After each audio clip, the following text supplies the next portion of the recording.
So on the 22nd of October in the year 1707, a British fleet was returning to England, a British naval fleet was returning to England, and 4 warships struck rocks just southwest of England, the Isles of Scilly, and 2,000 sailors drowned. It was a huge disaster, but it was reflective of a big problem at the time, and many ships were wrecked because they were unable to accurately calculate their position at sea.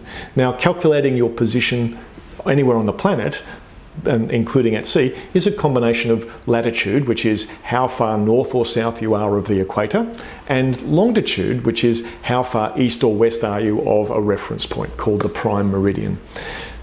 The problem of solving the problem of longitude was regarded as the greatest scientific challenge of its age, in the 1600s, 1700s, and the British Parliament set up a committee called the Longitude Board to help solve this problem, and they were given prize money of £20,000, which is $3 million in today's terms. So they weren't messing about. This is a big sum of money. A guy called John Harrison, a clockmaker from the Midlands in England, he had an idea that if he could build a clock that kept time accurately at sea, then he would solve the problem of longitude.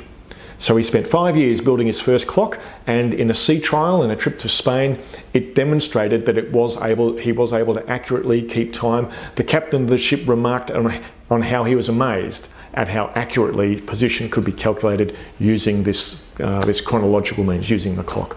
So the longitude board, however, were predominantly from astronomical bent, right? So the Astronomer Royal and a whole bunch of other famous astronomers were on that board, and they didn't believe in the chronological, in using clocks. They thought it was going to be a solution based on celestial bodies, like latitude.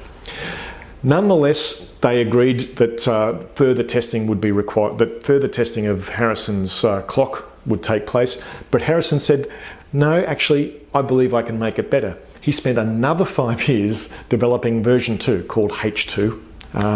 And again, it was much more accurate, much more robust, but still the Longitude Board didn't award him the prize for solving the problem of longitude.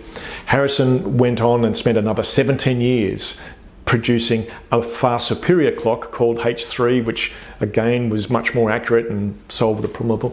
But the point is that even when in the 1770s, so this is like 60 years after the disaster in Scilly, Harrison still hadn't been awarded the prize for solving the problem of longitude. It wasn't until his son petitioned the king, and the king looked into it and ordered the Longitude Board to pay him the prize money, because the prevailing wisdom was there needed to be an astronomical solution. So we really need to be aware of these inbuilt assumptions. They can really get in the way of innovation, and so there's a great historical lesson for that.